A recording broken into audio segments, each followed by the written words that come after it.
our men overseas. These are our national directors in the missions office in different countries. And that is a way that we are using the technology today. You're with Mission Alive. I'm Roger from the MSC Mission Office.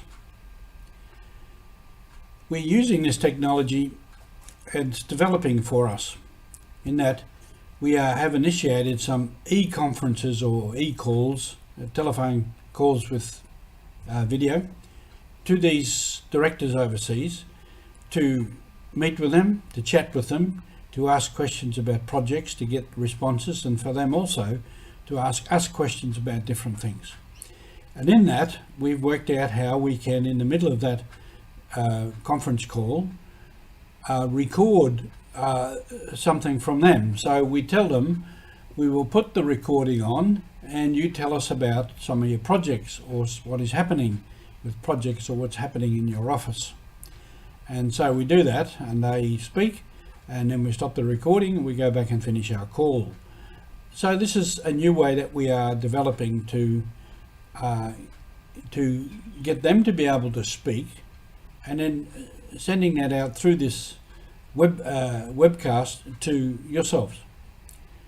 Now this brings me to mind that in the past with the missions, the missionaries used the technology, the means, the techniques that were available to them and used them well.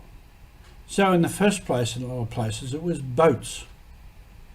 And with boats, they were always in search of a big enough inland inland river. And they did that in Papua. And when they found the St. Joseph River, which the people call the Ungabunga, they thought, this is the one. But it didn't go far enough, it was not navigable far enough inland to be of much use. Then they used horses, and they made these roads right through up into the mountains, most incredible road system. And to make the roads, it was hand tools. And they had various methods of removing rocks by putting fire on the rock, and then pouring cold water on until the rock cracked. Later, they got permission to use dynamite.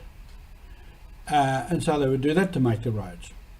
And then with the roads, they then took to motorbikes, tractors and trailers, different means of transport. And then when light planes became available, they built airstrips. And they went by airstrips. Similarly, with getting the message out about the missions, the magazine, the Annals of Our Lady of the Sacred Heart, which was produced in many countries in many different languages, would tell stories about the missions and ask for donations to support the missions. These days, we're using what I mentioned, these e-conferences with our men overseas, this video webcast, and other ways that we can get the message out. And soon we'll have the sisters back online, and they'll be able to send their videos directly to this computer where I can edit them and upload them and schedule them. So this is something that's developing, something that I'm learning, because it wasn't part of my life. And being out in the bush in Papua New Guinea, you certainly didn't have access to all these things. So I'm learning a lot, and we're employing these methods. Now before I finish, I just want to give a couple of dates from our MSC calendar.